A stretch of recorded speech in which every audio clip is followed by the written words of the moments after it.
Church to give us our invocation. Thank you. Honorable members of the court and all good citizens here in Washington County. Faith is the conviction of things that we do not see. And faith is something that is meant to be used everywhere we go, including in the marketplace, in the county place, wherever it might be. And as we go through life, we find that there are many opportunities and times when we need to have the faith that actually can move mountains and do things that are seemingly impossible. There's a little story in the Old Testament. This is part of the prayer, I promise. But that, as you also might know, if you give me a little time, I'll take it. But there's a story, the people of Israel, they were scared every day. They were scared every day. They were standing along the sides of the Valley of Elah, and on the other side were the Philistines. And out they came with, that big guy, Goliath. And so David stumbled into the valley one morning, didn't know what was going on, and saw what was taking place, and he was shocked. He couldn't understand why the faith of his own people wouldn't take hold. And so he goes to the king and he says, I can take care of this matter. You're nothing but a kid. You're nothing but a kid. He said, yeah, but I fought lions and bears. And this guy looks just a little bigger than the last bear I got. And so, you know how it all went. When that stone was whizzing from the slingshot of David toward Goliath's head, it was actually saying something. I don't know if anybody else heard it, but he was saying something. And he was saying, the hand of the Lord is in this. Have faith, the hand of the Lord is in this. He can take you places that you haven't even dreamed of. He can win battles that you didn't think you could. And then you look back in your life and you say, he's right. Heavenly Father, we thank you that you have given us this gift of faith and that we can operate with it everywhere we go. And I pray for great faith for all in this room, all of our leaders, all those who are in charge, and for all the rest of us who are called upon to be your servants. And we look to you, even in this way with our faith. We look almost to the impossible. So that's why we add a petition for some rain, Lord. And but nothing is impossible with you. And so, Lord, in faith, we pray on this day that you would lead us on. And when the Goliaths pop up in life, as they do, we just knock them down. In the name of Jesus, amen. Amen. Please join me in the pledge of allegiance to the flag of our great country.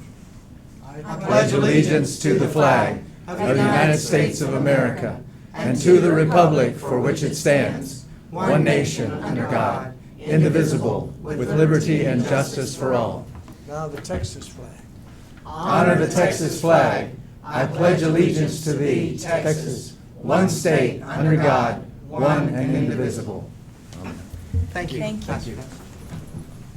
All right, the next item on the agenda is to discuss and possibly act upon the acceptance of an audit report for Washington County for the year 2022 by the outside auditing firm of Rutledge, Crane and Company, PC, certified public accountants. And I'm sure Mr. Crane is here. Good morning. Good to morning, review Mr. this. Crane. Good morning.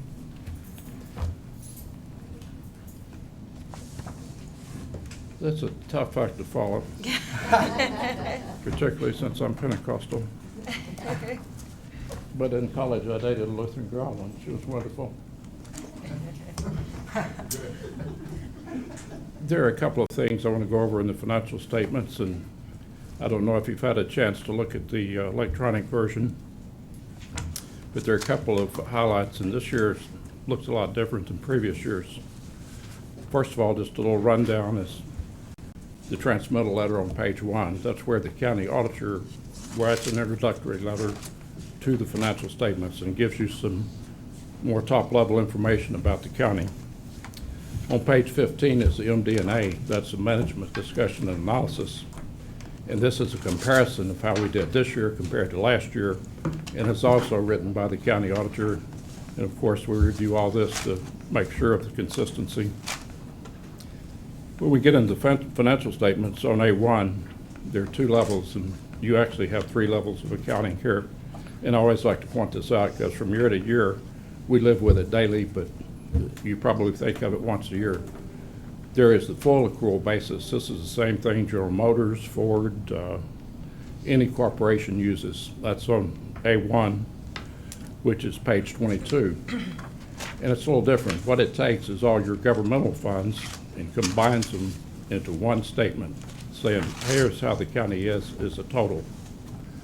And then A2, which is on page 23, the facing page, this is kind of an upside down P&L statement. It shows how we did financially on the full accrual basis. And if you'll notice, we did fairly well. Get over to that page. We made a change in that position of over $8 million. So we increased by $8 million what we had in our reserves on a full accrual basis from the previous year.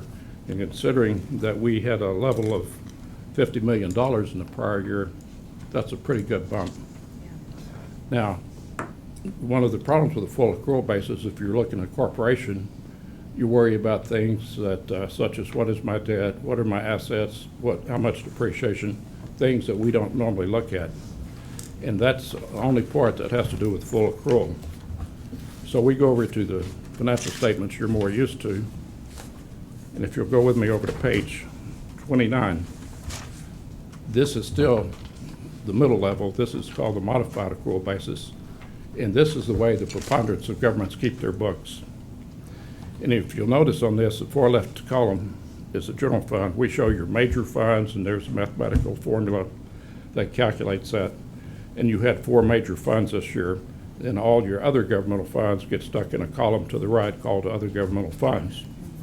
Well, on this basis, we increased our fund balance, which is the difference between our assets and our liabilities on this method of accounting, by almost $2.7 million. So on the modified accrual basis, just in the general fund, we had a very good year. And if you look over at the far right, for all governmental funds, it was a little over $2 million. And one of the reasons it dropped is if you look at the emergency medical service, we actually lost $544,000 in that service this year. And if you'll take a look at their fund balance, this keeps building. So something probably needs to, in the future, you need to look at the way you're funding that and the way to bring it up out of the hole. Because obviously you need the service. It's going to be here, and we're going to fund it, but we're in a hole of about $1.7 million. The other one is a small fund back in where it says other governmental funds, brought us down $565,000. Most of that was in the coronavirus fund. And the reason it brought you down is you get the grants and you may not spend it immediately and you spend it in the following year. So now we've got an expense with no revenue coming down. And that's the intent, that you spend that grant down to 0. So that's going to go down. Mr. Crane, on the Yes. EMS, it's not designed to make money. Yes. It's designed to save lives. Yes. And we understand that an $8 million budget, by putting $1.7 million of taxpayer money into it, is not necessarily a loss to this community. It's a gain. But there are some things that the Commissioners Court did in the past that have changed that, and there will be maybe a potential for more revenue to come in the future. So that number that you're showing today is possibly a portion of each of those things. Yeah, this has been building for a while. We did a little schedule over the last 5 years internally because we were concerned about it going up, and it's been increasing even if the pace may have slowed. Mm-hmm. But we need to turn it around because what's going to occur, I'll call the general fund the grandfather, or the father of the other funds, if you may. Because if one of the other funds gets into trouble, typically we will take the general fund, which is our primary operating fund, and we will transfer funds to that. And I agree completely with you, because when I go up and down 35 to come down here and 36, if I have a wreck, I don't want to talk about accounting. I just want an ambulance wrecker out there. And I think that's always our first priority, but I would start trying to turn the curve back up. And I don't think it could be done in a year or two, but you may be able to get to that, even if it's just a transfer on a regular basis from your general fund. I think that's where, I think what you're discussing is an accounting maneuver Yes. rather than something of profit and loss. Yes. So, yes, what we're doing is budgeting for that amount, and then we're filling it through the general fund. Yes. And that's why A1 and A2, on a fully consolidated basis, at full accrual, looks at you as one entity. Yes, It's, got you. we're doing it on a budget basis, on a fund basis down here. We can also correct that too, Well, and on the and accounting it's side. through December 31st, correct? Yes. And we also understand what's going on with the billables for air ambulance, which is nationwide, and I know that that's probably impacting that Oh, number quite a yes. bit. I would think so. But as he said, it's over the years, but we'll, Right. we'll address that in budget. Thank you. All right, the third level is a cash basis. Now, we all understand cash, and that's where I keep my own company's books. And by that, I know sometimes, not saying the county would do this, but a small businessman might move cash from one year to the next year simply by not paying a bill. However, since most people understand cash, and that's really what it gets down to, this is a very valid budgetary basis, and there are a number of people who do this on the cash basis. We'll go back to page 58, where we have our general fund, and this is what I understand you've been working on. Obviously, this time of year is your budget. So it's always good to look at how we compared to last year's budget.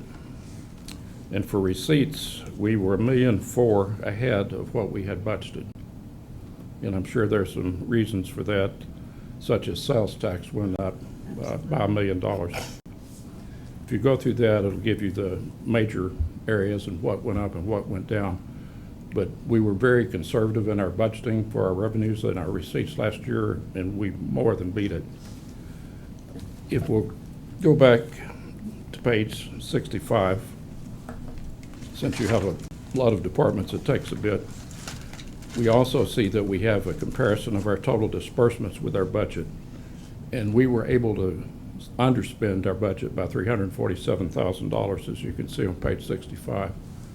So that's good. I always think revenues are kind of a best guess because it's hard to tell what the future is, and it doesn't always come out the way we plan It's it. just a projection. That's Yeah. exactly right.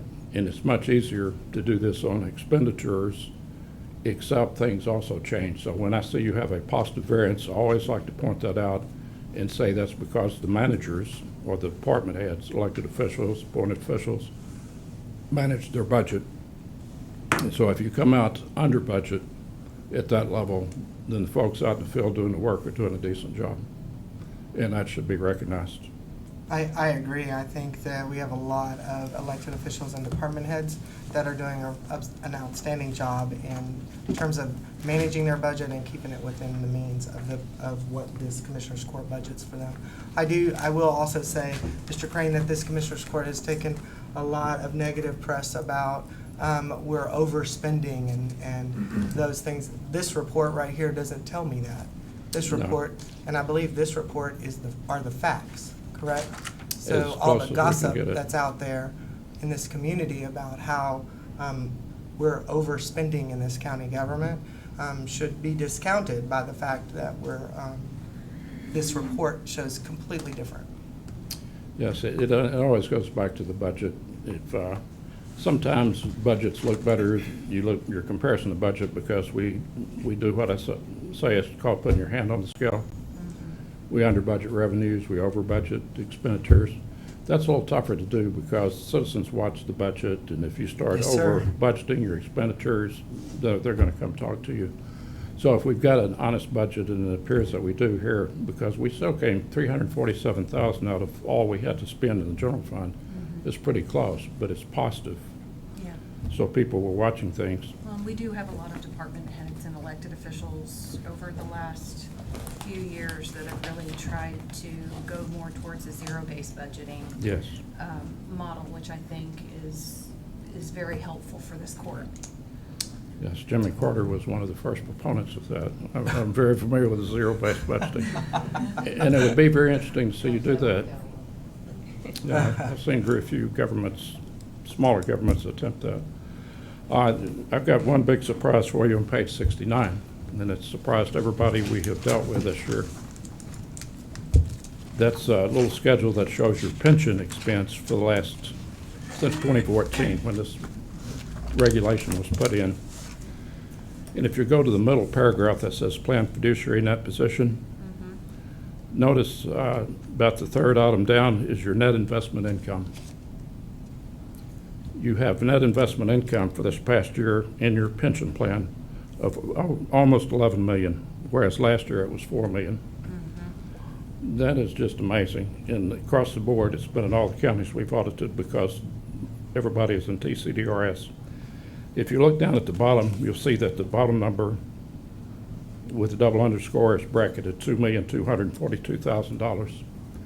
That isn't a bad thing. What that is that you now have a net pension asset. You no longer have a liability, Right. which you had the previous year of $5 million. You now have a net pension asset, meaning that we have money down there we have for our pension that is going to cause us to spend less going in the future unless we have a big downswing in the economy. Right. So people have asked when it got really bad a few years ago and people were underfunded, they want to know, should we borrow the money or make some money, send it in? And my recommendation has always been follow the guidance of the TCDRS because they have professionals in investing. Investing is very tricky and they will make course corrections. Now, I don't think we're going to see another year like that for a while. That was just amazing. But what it did is let's just every client I've got up into a positive having a net asset in their pension plan. And that's a big expense for you. Right. Yes, sir. Absolutely. There's one other thing that I don't want to gloss over because it's not a major deal, but it hit us this year. Let me flip back to the page. If you'll go with me to it's the last page of the footnotes. It's on page 56. There was a statement put out in 2019 that was to go into effect in 2020, and then we had a little epidemic. So everybody was worried about surviving and taking care of the communities. They said this is all theoretical, set it aside, and they did. But it had to be implemented in 22. They gave it a 2-year extension. What it does is treat your leasing as though what every accountant would most likely say it is. It's the same thing as issuing bonds or a note, any other type of debt. You're promising to pay somebody so much for the use of a piece of equipment. In the past, your leases came under the old criteria. There were 4 tests back then. And the main one that caught everybody was, do you lease that for 75% or more of the useful life? And yours was under it with all the vehicles you've been leasing. And up until a couple of years ago, you weren't leasing that much anyway. But with this new application, it treats each lease has to be, you have to take the asset and put it in your assets. If we lease a Tahoe, that Tahoe is now a part of your assets for the 4 years you have it leased. And the lease is part of your debt. And a funny thing occurs is that you depreciate, or you amortize in this case, the lease right, over a straight line basis. Whereas on the lease itself, it's on the scientific method, which means there's more interest up front. So you have a little swing there. Right. So we can expect a little expense up. Now, you have about, I forget, it's 20-something leases. I have a client near you that has 80-something and it's going up. Once it gets up to that level, it starts to moving your financial statements. So this was a requirement. Without this, your opinion would be qualified. What it in effect says is at the end of last year, you had $664,000 in a liability for leases that you didn't have to report that you did this year. So it flipped that $50 million you had last year in your net position down to $49,400,000. Yeah. All of this, again, is on the full accrual basis. On the ones you're used to, your budgetary basis and the modified accrual, you don't have to recognize assets, or capital assets, I should say, such as buildings, vehicles, and so forth, nor do you recognize the debt. But you do at the full accrual basis. And on the full accrual basis, you said that we went up 8 million. Yes. Yeah, I was So- gonna ask so about that. that- 'Cause doesn't that have to do with ARPA, the ARPA funds? Primarily, yes. Yeah, that's why I thought there was, when you said 8 million, I was Yeah. like, that's gotta be the That majority. was a big part of it.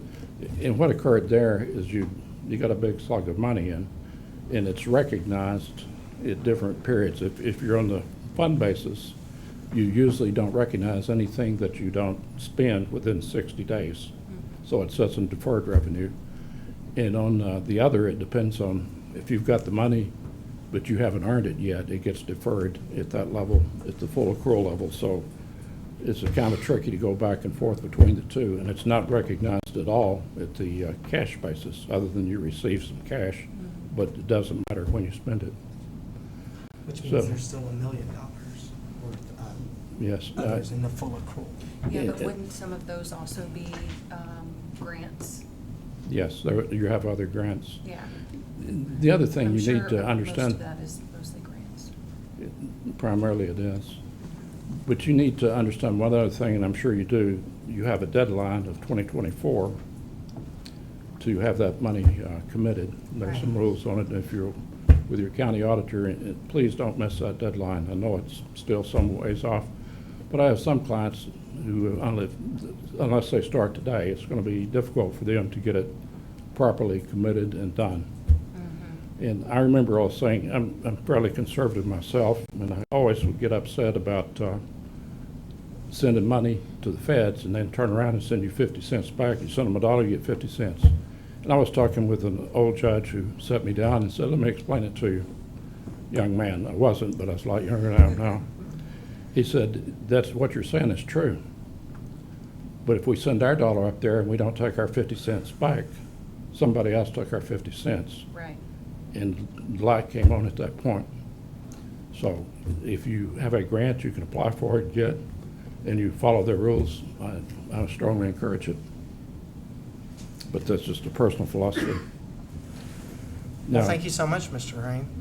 I've used up my welcome. I'll get out of your way. No, sir, But not at I all. hope that some good news is welcome for a change, because my concern is it's going to get worse over the next couple of years Oh, economically. absolutely. And it's good to have a nice fund balance to support those years. Well, thank you so much. Thank you, Thank you Mr. very Crane. much. Thank you very much. We need to approve. Yeah. I make a motion to accept the audit report for Washington County for the year 2022 by the outside auditing firm of Rutledge Crane and Company, PC, Certified Public Accountant. I'll second that motion. Motion's been made and second. All those in favor signify by saying aye. Aye. All those opposed? Motion carries. Next item on the agenda is to discuss and possibly act upon the approval of purchasing a Black Widow arena drag for the Washington County Expo. Mr. Williams? Good morning, Commissioners. So we Good talked morning. about this purchase in budget. This is for a Black Widow arena drag.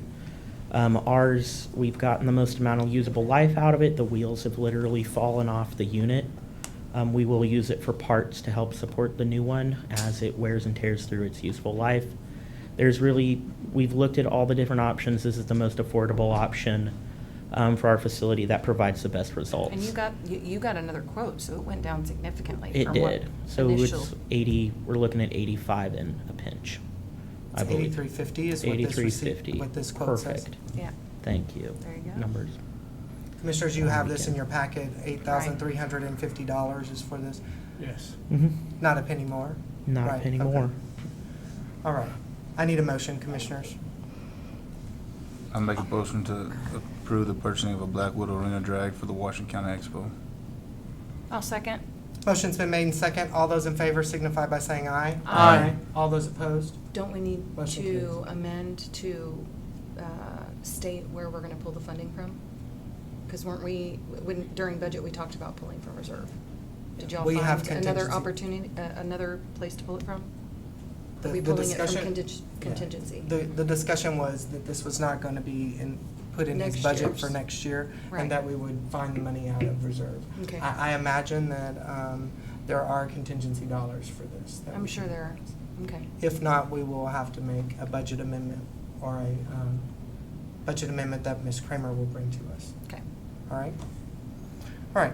The next item on the agenda is to discuss and possibly act upon purchasing the John Deere tractor shredder package from Shoppas using Sourcewell Purchasing Co-op contract number 110719 JDC for the Washington County Expo. Mr. Williams? All right, we looked at 3 different vendors. It really came down to not so much price as functionality on transmissions. John Deere had the best price and the best quality of product. Shoppa sent us both a buy board as well as Sourcewell, and Sourcewell was the more affordable of the two. And it came out to, for the complete package, $63,183.68 with free shipping.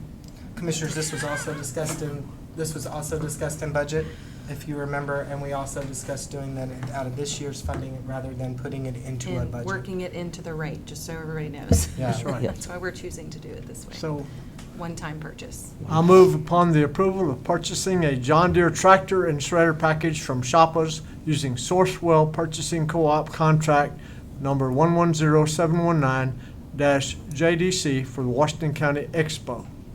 I'll second. Motion's been made in second. All those in favor signify by saying aye. Aye. All those opposed, motion carries. All right, the next item on the agenda, discuss and possibly act upon the approval of pending Washington County Expo rental and regulation contracts. I did not see any in my packet. Carly, are there? I didn't have There aren't any? either. Okay. Okay. All right, I'm just making sure, because sometimes the judge has them in here.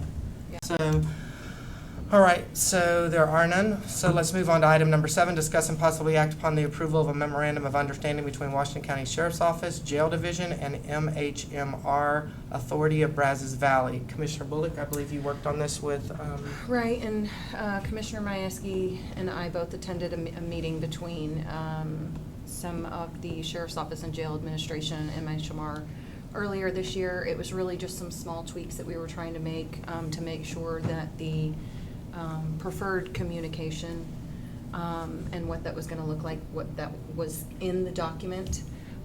So very minor changes in that regard, and here we are. I also would add that this has been through the county attorney's office. The folks from MHMR. This has already been through have been MHMR. reviewed it, and everyone seems to be in approval of us moving forward. So Great. I just need a motion, Commissioners. I make a motion to approve the memorandum of understanding between Washington County Sheriff's Office, Jail Division, and MHMR Authority of Brazos Valley. I'll second that motion. Motion's been made in second. All those in favor signify by saying aye. Aye. All those opposed, motion carries. Item number 8, discuss and possibly act upon the approval of Commissioners Court meeting minutes of July 2023. Commissioners, you've had these in your packet. Are there any additions or corrections for the minutes? I didn't have any. I didn't see any myself. I'll move upon the approval of the Commissioners Court meeting minutes of July 2023. I'll second. Motion's been made in second. All those in favor signify by saying aye. Aye. All those opposed, motion carries. Item number 9, discuss and possibly act upon the approval of the purchase of a new Sig Sauer 9mm handguns. I believe for the Washington County Sheriff's Office to be funded through the Sheriff's Office donation account. Yes, sir. We had this discussion in Commissioners Court budget as well. Yes. And there's a really good reason for us doing this, and I appreciate you guys looking into this and using Mostly it's donation the funds. lack of being able to get Ammunition, ammunition. right? or Yes, sir. ammunitions. We're waiting a year and a half for the last batch we got. So inevitably, certain calibers are beginning to phase out. And right now, 9mm 223 are military. So Yeah. we're on the back burner after the military and the big agencies. So roughly, we're going to spend probably around $47,000, with $13,000 of that coming back from trade-ins for the old pistols. So Right. roughly 44,200 after trade-ins. So we have that money in the donations account, and we appreciate got to move forward, even though many like the SIG 357 round, but progress is progress. Right. Well, and availability is availability. Right. So let's be Can't honest, wait a year and a half. We're paying up front for something we get in the next budget, so. Amen. And it's very hard to find it sometimes. So this seems to be a little better. 9mm, a lot of agencies are going to it because of that we go along with the trend, I guess. Yeah. And so what happens to the ammunition you're waiting on? The ammunition we've got in, everything that we have ordered at this point, so I haven't ordered any more till with this decision was made, and that's kind of why we made it. We do have some, it'll take probably 90 to 180 days to get these made anyway, to build them. So by the time we go through another qualification and several firearms instructors, since we have lost officers that were instructors, I've got to send more, and that's usually 800 to 1,000 rounds at the instructor school. Right. Plus SRT training is 500 rounds. So we burn up a lot of rounds pretty quick. And then when you're certifying a little over 40 officers, including reserve, part-time, that's It's a lot of usually ammunition. 100 to 200 rounds, because by the time you shoot your old stuff, load your new stuff, and then if you have some that don't quite get over the hump, we have to recertify them again on qualifications. So it's a pretty big deal when you're running that much ammunition at one time And to these new, get it. and these new nines are gonna be with the, They will be also with the red dot, hopefully increase accuracy and all that, so we're looking at that too. It's kind of a new trend.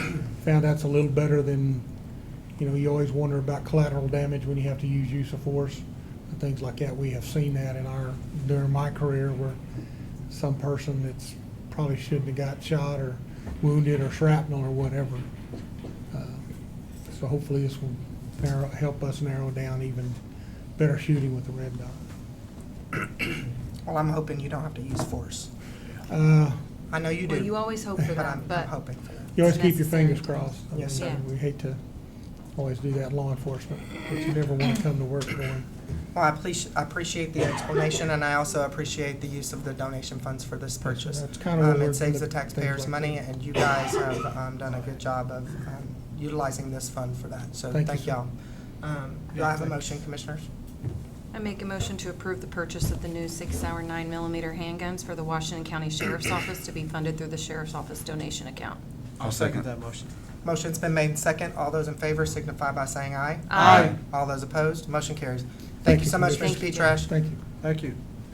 Yeah, I was looking for you. I thought you were here and stopped me in the middle of a reading of the motion, of the agenda item.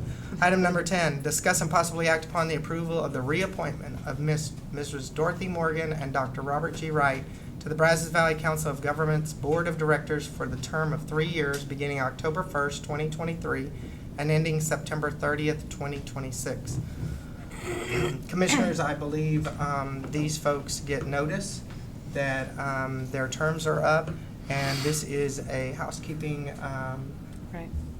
if they want to serve. It's They're- hard to find it's hard to folks find- that want to serve for Exactly. volunteer positions like this, when you have to go to another community to the meetings. So I appreciate the service of Miss Dorothy Morgan and Dr. Robert G. Wright, so, on this board. Yep.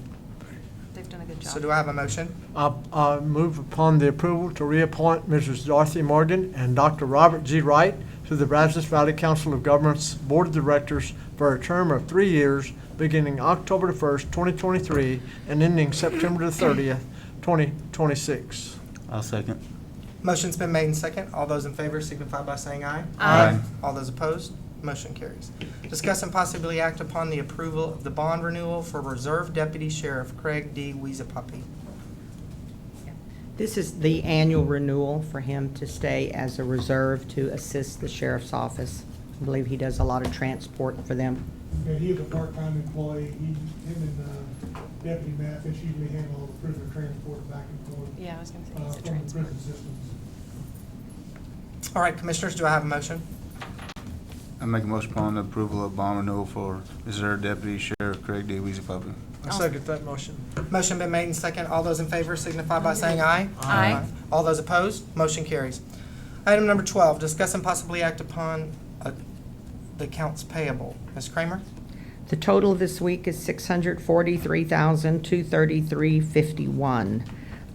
The only couple of things that were outstanding is there was a payment, of course, for Pecan Glen, for Schrader, which y'all approved last week, and then there's a couple of the remounts for the EMS, which they're working on. Everything else, regular stuff. Yep. I move upon the approval of accounts payable. I'll second. Motion's been made and second. All those in favor signify by saying aye. Aye. All those opposed? Ayes have it, motion carries. Ms. Kramer, the item that you discussed with us yesterday. Yesterday. Did you? We got an updated one you- this morning. You got the updated one? Mhm. Okay. All right. All right, well, thank you so much. Okay, thank you. You're welcome. Item number 13 on the agenda. I make a motion to adjourn. I second that motion. Motion's been made and second. All those in favor signify by saying aye. Aye. All those opposed? Motion carries. Thank you so much for coming today. All right, Bye, Commissioners, guys. let's take a break.